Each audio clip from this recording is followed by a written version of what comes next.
नमस्कार बंधुरा प्रमिलास किचेने आपनादेरके स्वागत।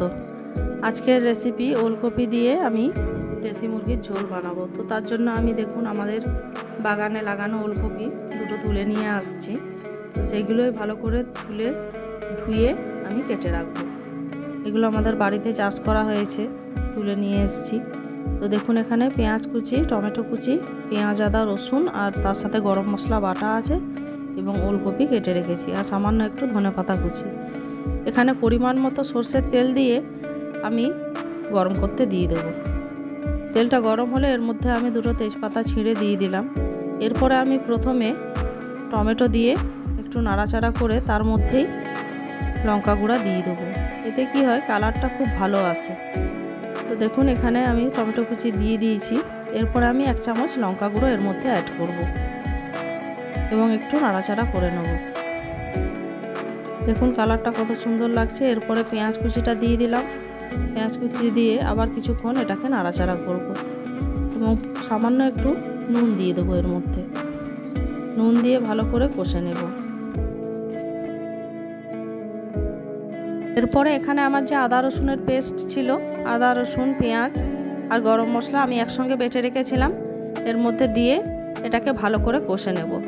তারপরে 1 চামচ হলুদ গুঁড়ো, 1 চামচ ধনে গুঁড়ো, 1 চামচ জিরে গুঁড়ো দিয়ে আবার এটাকে কিছুক্ষণ কষে নেব এবং 1/2 চামচ মতন চিনি দিয়ে দিলাম এখানে।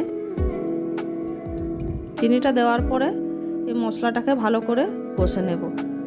এর পর্যায়ে মশলা থেকে যখন তেল ছেড়ে যাবে, আমার যে নুন হলুদ মাখানো মাংসটা ছিল এর মধ্যে দিয়ে লো ফ্লেমে আমি এটাকে ঢাকনা চাপা দিয়ে দিয়ে কষতে থাকব।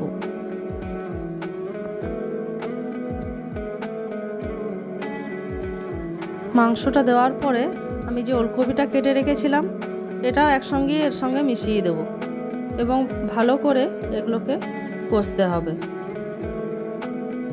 ওলকপিটা দেওয়ার পরে আমাকে ঢাকনা চাপা দিয়ে কিছুক্ষণ বাদে বাদে এটাকে নাড়াচাড়া করে কষে নিতে হবে। এটা একটু ধৈর্য ধরে করতে হবে।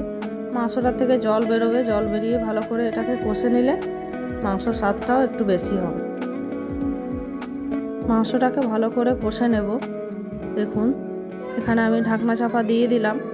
মাংসটার থেকে জল বেরিয়ে যাবে, জল বেরোলে আবার এটাকে ভালো করে কষে মশলার সঙ্গে মিক্স করতে হবে। আমি এখানে বারে বারে ঢাকনাটা খুলে খুলে মাংসটা কষে নিচ্ছি, নাহলে নিচে লেগে যাওয়ার ভয় থাকবে।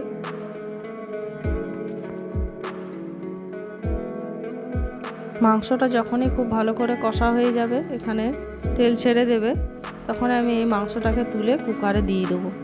যেহেতু এটা দেশি মুরগি, তো এটাকে আমাকে একটু কুকারে সিদ্ধ করতে হবে।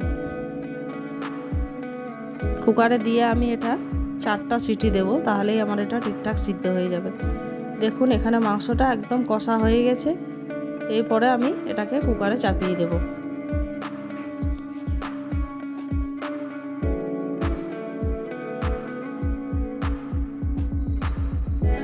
আমি যে ধনে পাতাটা কুচি করে রেখেছিলাম আমি এখনই এর মধ্যে মিশিয়ে দেব